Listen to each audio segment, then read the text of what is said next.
Okay, here I am building the wheels and tires, obviously using a time compression.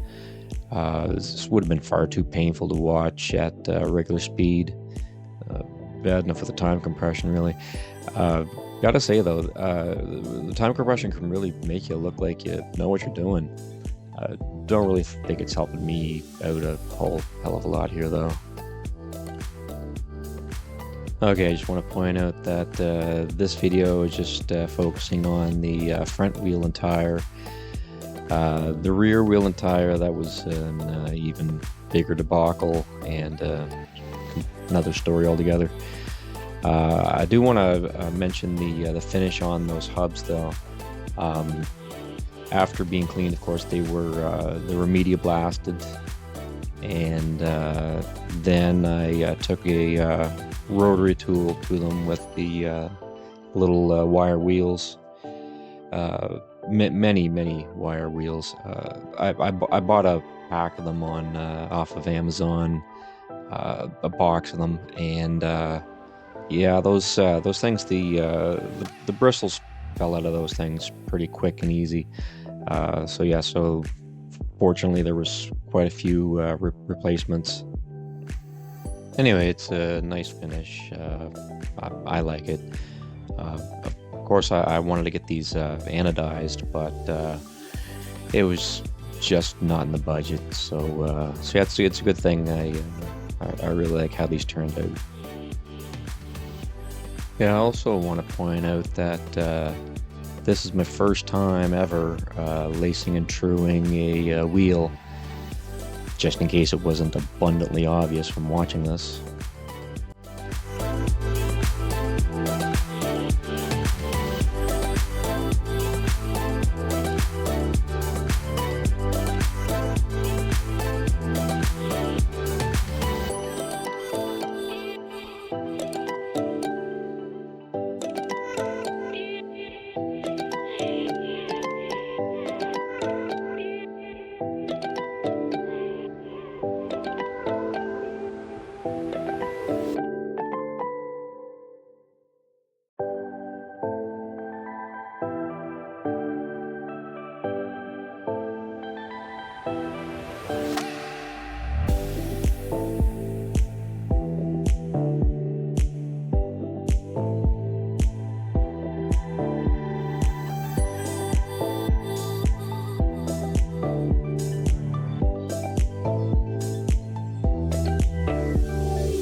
Okay, here I am truing the rim.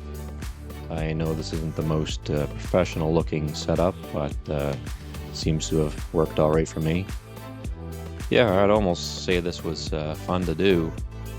Well, once anyway, as in I hope I never have to ever do it again. Yeah, this is a terrible sort of task for somebody with OCD to do.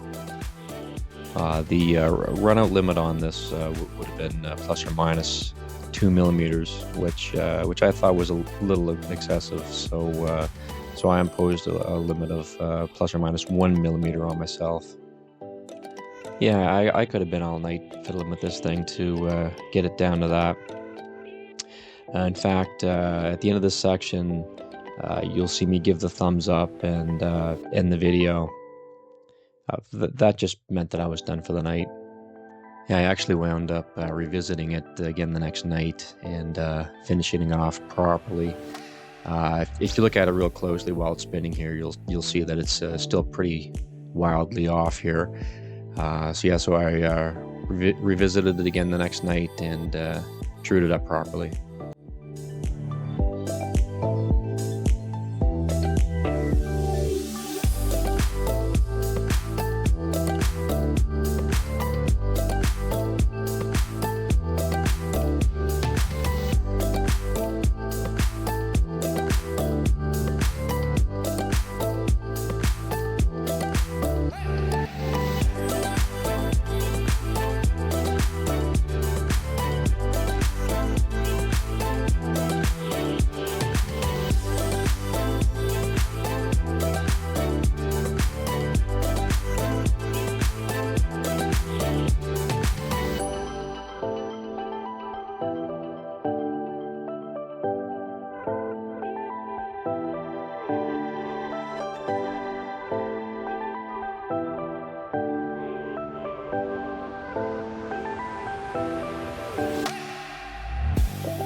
Okay, here I am mounting the tire on the rim. Now my time to shine. And by which I mean look like a complete idiot. This did not go anywhere near as smooth as I had hoped.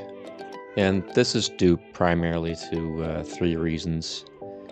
First of all, this is the first tire I've mounted on a rim in, I don't know, like 25 years.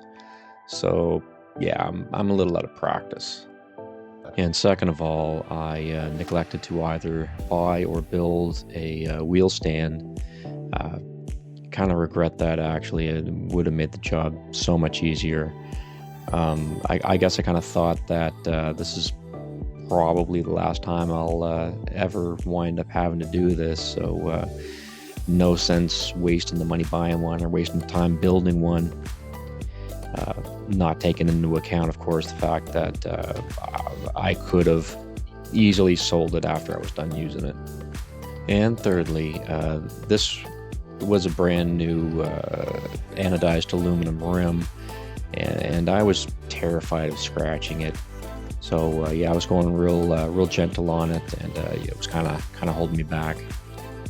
You know, the sad thing about all this really is that I know that Jay Clark from Dirt Bike TV can do this faster in real time than I can with the time compression.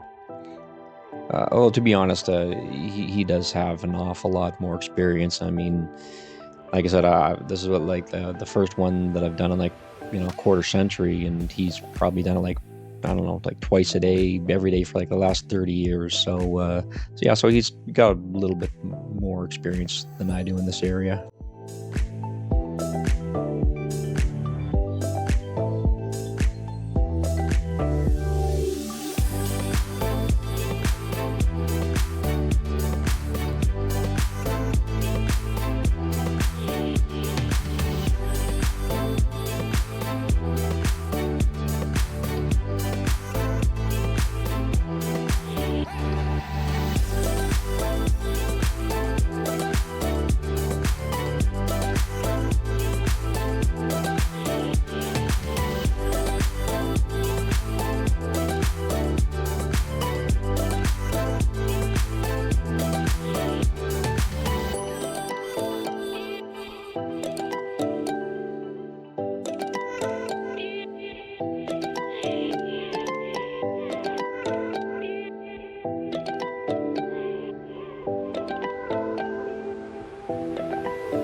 Okay, I just want to point out that I know I made some mistakes on this that I did eventually go back and rectify at a later date off camera, unfortunately.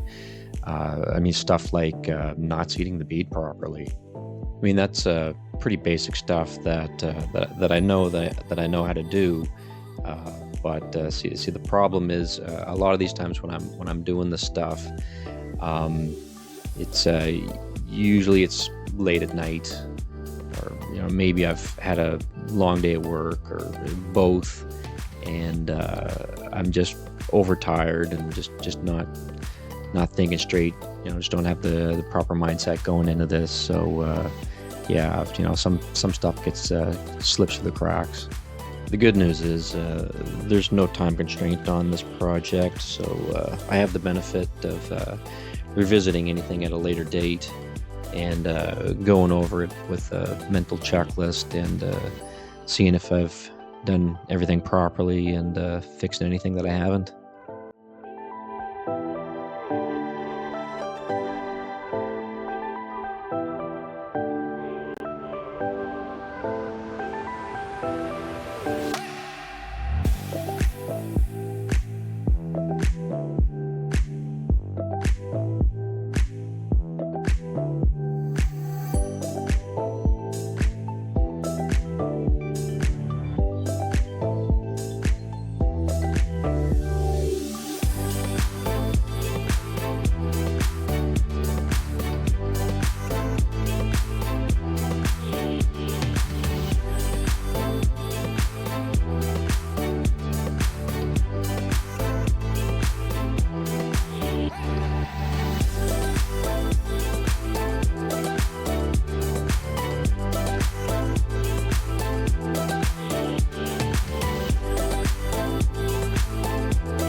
Okay, it's finally over.